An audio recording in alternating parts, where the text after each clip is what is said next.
Gold, trusted gold buyers. మీరు తాకట్టు పెట్టిన బంగారాన్ని విడిపించి ఈ రోజు ఉన్న మార్కెట్ ధరకు కొనబడను.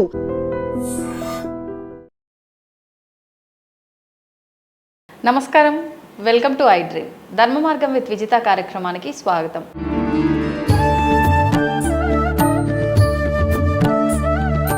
ప్రస్తుతం మనతో పాటు ఉన్నారు లలితా ఉపాసకులు, ప్రముఖ జ్యోతిష వాస్తు పండితులు నానాజీ పట్నాయక్ గారు. ఇప్పుడు వారితో మాట్లాడదాం. నమస్కారం అండి.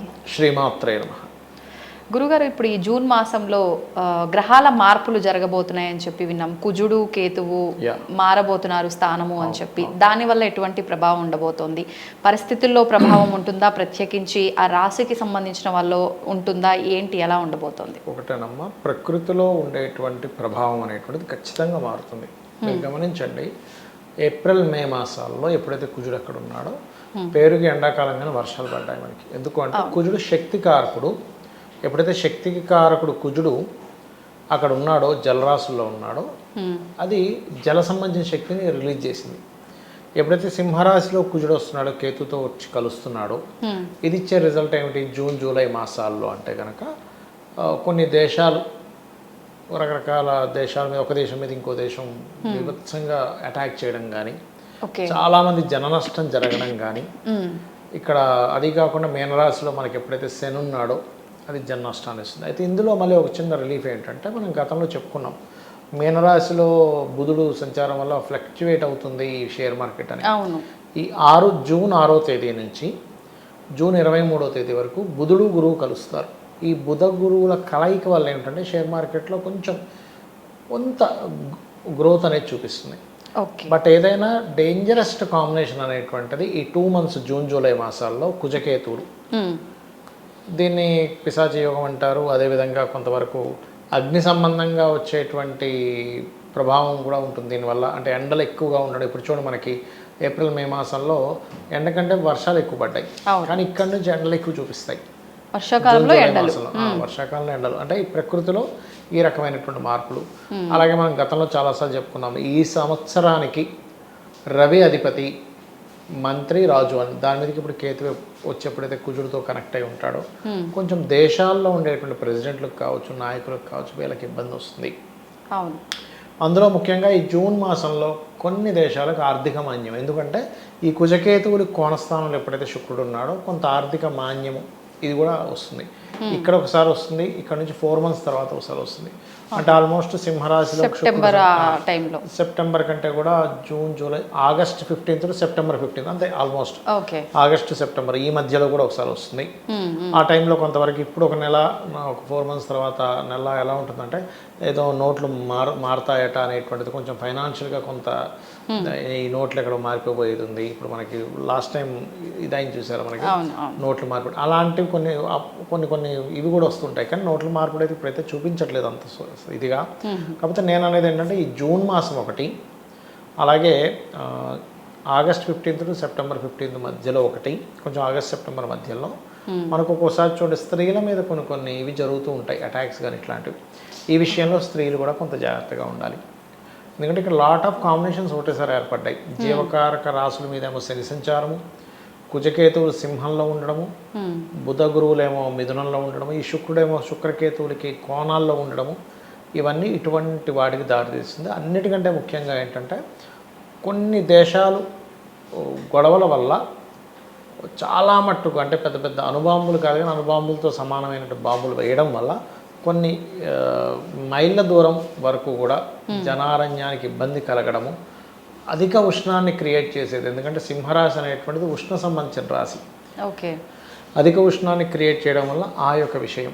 అయితే ఇది మరి 12 లగ్నాల వాళ్ళకి ఎలా పనిచేస్తుంది, రాశి కానీ 12 లగ్నాల వాళ్ళకి కానీ ఎటువంటి జాగ్రత్తలు తీసుకోవాలంటే, మేషం వారికి అసలు సంతానం విషయంలోని, వృషభం వారు ఏదైనా ప్రాపర్టీస్ తీసుకునే అంశం లేదా విద్యా విషయంలో, కర్కాటకం మిథునం వారు అగ్రిమెంట్స్ చేసుకునే విషయంలో, కర్కాటకం వారు ఫ్యామిలీతో ఏదైనా మనీ రిలేటెడ్ మ్యాటర్స్, సింహం వారు ఏంటంటే అధిక ఉష్ణం ఉంది వాళ్ళకి, లేకపోతే కొంచెం బీపీ ఉంది, అటువంటి విషయాలు జాగ్రత్త తీసుకోవాలి, పెరిగే ఛాన్సెస్ ఉంటుంది. కన్యవారేమో ఇన్వెస్ట్మెంట్ చేసే విషయంలో, తులవారేమో కాస్త లాభాలు ఎక్కువగా వస్తాయని ఒక్కోసారి మనం తొందరపడేవో చేస్తాం, అటువంటి విషయాలు. బట్ లాభస్థానంలో కుజకేతువులు మంచిదే చెప్పాలంటే, లాభాలు ఇస్తాయి.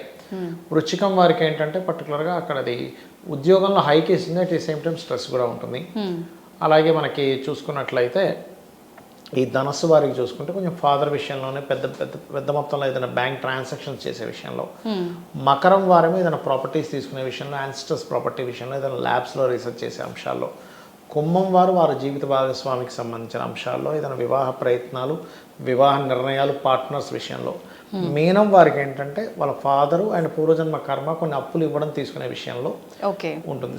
సాధారణంగా మీన లగ్నం వాళ్ళకి ఏంటంటే ఏలినాడ్స్ అని ఒకటి నడుస్తుంది అనేటువంటిది ఒకటి ఉంది. దీంతో పాటు ఎనీ మీన లగ్నం మీరు తీసుకోండి, మీన లగ్నంలో జన్మించారా జాతకులు అంటే వాళ్ళ లైఫ్ మొత్తము కూడా వాళ్ళ ఫాదర్తో ముడిపడి ఉంటుందండి. అంటే వాళ్ళు బాగుపడ్డా ఫాదర్ వల్లే బాగుపడ్డా అంటాడు, ఇబ్బంది పడ్డా మా ఫాదర్ వల్ల అయిందండి అంటారు. వాళ్ళకి ఒక సంతోషం వచ్చినా, ఎమోషన్ వచ్చినా, లేకపోతే వాళ్ళ లైఫ్లో ఏంటి మీకు జరిగిందంటే మా నాన్నతో నేను వాళ్ళ లైఫ్ మొత్తం ఫాదర్తో కనెక్ట్ అవుతుంది. అదేదో బొమ్మరిల్లు సినిమాలో అంతా నువ్వు చేసేవు అన్నట్టు అలా ఉంటుంది. సో ఇప్పుడు ఎప్పుడైతే మనకి మీనం వారికి 6వ స్థానంలో అంటే సింహరాశిలో ఈ కుజ కేతువులు కలుస్తున్నారు, అది పూర్వజన్మ కర్మస్థానం కాబట్టి ఇంకాస్త వాళ్ళతో ఉండేటువంటి కొన్ని విషయాలు, ఇంకొంచెం స్ట్రెస్ మూమెంట్స్ కానీ, ఇంకొంత వాళ్ళకి రుణపడి ఉన్నాము అందుకే ఇలా జరిగిందేమో అనుకోవడం కానీ ఇట్లాంటివన్నీ కూడా వీళ్ళకి జరుగుతాయి.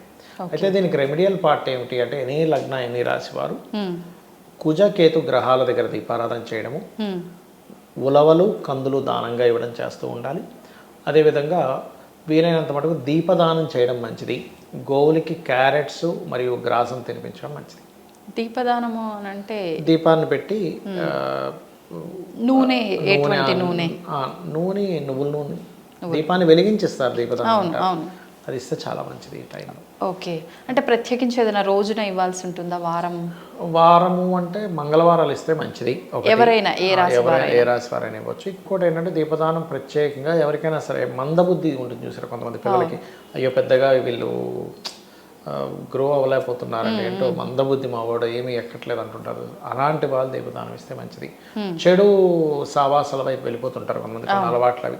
అంటే వాళ్ళకి ఏంటంటే ఎక్కడో వాళ్ళు ఏం చేస్తున్నాం అనే జ్ఞానం వాళ్ళకి ఓపెన్ అవ్వలేదు, అందుకని వీళ్ళు రాంగ్ రూట్లోకి వెళ్ళిపోతుంటారు.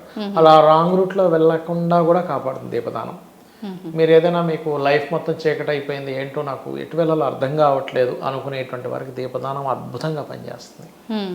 ఇప్పుడు ఆ దానం ఇచ్చేటప్పుడు మంత్రం ఏమైనా చెప్పాలి? వాళ్ళు తీసుకునే వాళ్ళు దీపదానం వల్ల మీకు ఫలానా అగ్నిదేవుణ్ణి దానం ఇచ్చిన, అగ్ని సంబంధించిన దానం ఇస్తున్నాం కదా, అక్కడ అగ్ని సంబంధించిన దోషాలు ఒకటి పోతాయి వాళ్ళకి. ఏదైనా ఇప్పుడు ఎందుకంటే అగ్నితత్వ రాశుల్లో కుజకేతువులు కదా, అందుకని ఆ దోషాలు పోవడానికి కూడా బాగా పనిచేస్తుంది. ఓకే, ఇప్పుడు ఈ దీపం దానం ఇచ్చే దాంతో పాటు ఇంకేమైనా దానం ఇవ్వాల్సి ఉంటుందా? ఓన్లీ దీపం ఒకటి? ఇప్పుడు కందులు ఉలవలతో సహా దీపదానం ఇవ్వచ్చు, అరటిపళ్ళు ఇవ్వచ్చు, కొన్ని ఫలాలు ఇవ్వచ్చు, కొంత వస్త్రం ఇవ్వచ్చు, ఎర్రటి వస్త్రంతో సహా ఇవ్వచ్చు. దక్షిణ ఖచ్చితంగా ఇవ్వాలి, గుర్తుపెట్టుకోండి. ఎందుకంటే ఒక దానం తీసుకున్నప్పుడు ఈ ఇచ్చే వాళ్ళ యొక్క దోషాలు మొత్తం ఆయనకి వెళ్తున్నాయి. వాళ్ళు కూర్చొని గాయత్రి చేసుకోవాలి. చాలామంది ఏంటంటే అయ్యో ఆయనకు 200 ఇచ్చేస్తున్నాం, 300 ఇస్తున్నాం, 500 దక్షిణ ఇస్తున్నాం అమ్మో అని అనుకుంటాం. కానీ ఇక్కడ ఏంటంటే మీరు అనుభవించవలసినటువంటి బ్యాడ్ ఆయనకి ట్రాన్స్ఫర్ అవుతుంది. తీసుకునే వ్యక్తి కూడా ఎంతో శ్రద్ధగా తీసుకోవాలి. వాళ్ళలో కూడా కొంతమంది తప్పు చేస్తున్నారు. ఎలాగా అంటే దానం ఎందుకంటే అక్కడ పక్కన పెట్టేసి మీరు వెళ్ళిపోవడం అంటారు.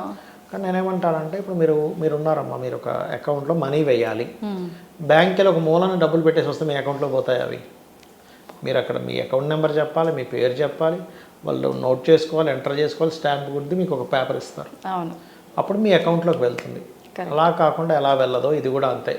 గోత్రము, నామము, నక్షత్రము, ఏ పర్పస్ మీద ఇస్తున్నాము, ఏ దానం ఇస్తున్నాము ఆ రకంగా దానం చేయాలి. కానీ ఏదో అక్కడ పెట్టేసి వెళ్ళిపోండి అంటే వీళ్ళు కూడా ఇదేదో బాగుందిలే ఇక్కడైతే మనం దక్షిణ ఇవ్వాల్సిన పని లేదు, ఏదో అక్కడ బియ్యం పెట్టి వెళ్ళిపోతాం, అది దానం లెక్కలోకి రాదు కదా. ఎట్లా వస్తుందండి? నేను మీకు ఇప్పుడు అకౌంట్ నెంబర్ చెప్పాను కదా, అంతే అవుతుంది. అంతే, అక్కడ ఏదో పెట్టేసి పోయాడు, ఈయన ఏదో పట్టుకొచ్చుకున్నాడు. అందులో ఆయన తీసుకునేటప్పుడు మంత్రం చెప్తారన్నారు కాబట్టి ఆ మంత్రం మన తరఫున చెప్పలేదు కాబట్టి ఏ గ్రహ దోషం పోవాలి అనే మంత్రం చెప్పి వాళ్ళకి శుభం కలగాలని ఆశీర్వదించి వాళ్ళు తీసుకుంటారు. ప్రతిగృహ్యతాం ప్రతిగృహామి అని అనుకుంటారు. వాళ్ళని ఇస్తున్నాను తీసుకుంటున్నాను అలా అనకుండా చేత్తో పట్టుకొని తీసుకోకుండా ఆ దానం కిందకి ఎట్లా అయిపోద్ది? మనం ఒక అప్పు ఇస్తేనే ప్రామిసరీ నోట్ రాసుకుంటాం, అంతే కదా. ఏ నోటు లేకుండా ఇస్తే ఏమి ఇచ్చావో లేదా అనుకుంటా, ప్రూఫ్ ఖచ్చితంగా ఉండాలి. ధన్యవాదాలండి. శ్రీమాత్రే నమః. తవ్వండి, తవ్వుతూనే శివలింగం సరే దాన్ని అట్లా కప్పేసేయండి, చూపించదండి. మూర్తి పూజ కాదు, సాక్షాత్ బ్రజేంద్ర నందన భగవాన్ ఉన్నారు మూర్తులు. ఏమీ ఆశించకుండా ఆరాధించే వాళ్ళు కూడా ఉన్నారా ప్రభుజీ? నిజమైన భక్తి అంటే మనకు తెలియదు కాబట్టి